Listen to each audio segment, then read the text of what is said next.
जय हिंद. मी Tanaji sir, सुबह प्रबोधिनीचा मुख्य प्रशिक्षक. आजचा व्हिडिओ हा पोलीस भरती करणाऱ्या अ, विद्यार्थ्यांसाठी असेल आणि त्या अशा विद्यार्थ्यांसाठी असेल, की गेल्या 2-3 वर्षापासून सतत 1-2, 1-2 मार्कातून बाहेर पडतात.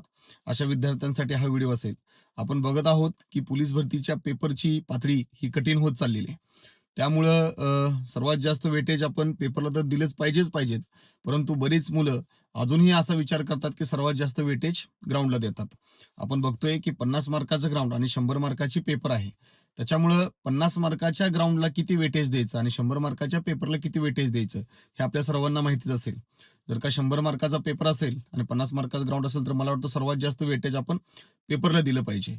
आणि ही वाढती स्पर्धा बघता हळू ही कॉम्पिटिशन वाढत असताना पोलीस भरतीच्या पेपरची पातळी सुद्धा कठीण होत चाललेली आहे. आणि या कठीण होत असलेल्या पातळीमुळे काही बऱ्याच सिलेबस जो आहे तोही कठीण होत चाललेला आहे आणि सिलेबसमध्ये पण बदल होत चाललेला आहे. काही मुलं तीच चुकी करतात, तेच रेफर करतात. मला या व्हिडिओच्या माध्यमातून तुम्हाला एकच सांगायचं आहे, की आपण शुभप्रबोधिनी येत्या 1 तारखेपासून म्हणजे 1 सप्टेंबर 2026 पासून एक स्पेशल मुलांची अशी बॅच करणार आहे. त्याच्यामध्ये मुलं आणि त्याच्यामध्ये मुली असतील. ती बॅच स्पेशल अशा मुलांची असणार आहे, की ती सतत 1-2 मार्कातून बाहेर पडतात किंवा त्यांचा पेपर 100 पैकी 80 प्लस आहे. ग्राउंड 50 पैकी 40 प्लस आहे. अशा विद्यार्थ्यांची 1 सप्टेंबर पासून एक स्पेशल बॅच चालू करतोय. त्या मुलांना तशाच पद्धतीने ट्रीटमेंट दिलं जाईल. त्यांचा पेपर अधिक कसा वाढेल, त्यांचं ग्राउंड अजून अधिक कसं वाढेल, त्यांना येणाऱ्या भरतीपर्यंत एकदम प्रॉपर एक स्मार्ट वर्क त्यांच्याकडून करून घेतला जाईल.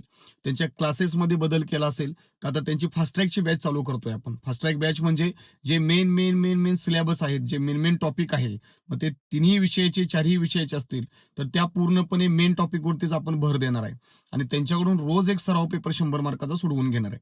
त्यांची ग्राउंडची स्पेशल बॅच असेल, त्यांचा आठवड्यातून दर आठवड्याला रविवारी त्यांची फिजिकल टेस्ट असेल. त्याच्यामध्ये आपण एक जे काही विद्यार्थी आपल्या अकॅडमीमध्ये आहेत किंवा जे बाहेरून येणार आहेत, त्या विद्यार्थ्यांची एक बॅच तयार करतोय. त्यांना भरतीपर्यंत प्रॉपर जिल्हा निवड, त्यांचं प्रॉपर ग्राउंड आणि त्यांची प्रॉपर लेखी म्हणजे स्पर्धा जशी वाढत आहे, तसं आपणही अपडेट होत जाऊया.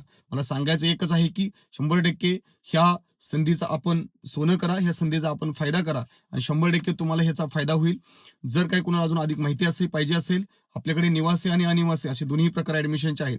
मी खाली आपल्या शुभप्रबोधिनीचा नंबर देतोय. आपल्याला जर का निवासी ॲडमिशन घ्यायचं असेल किंवा अजून अधिक काही माहिती पाहिजे असेल, तर 100% आपण त्या नंबरला संपर्क करावा आणि आपल्याला माहिती देण्यात येईल. जय हिंद. भेटूया लवकरच.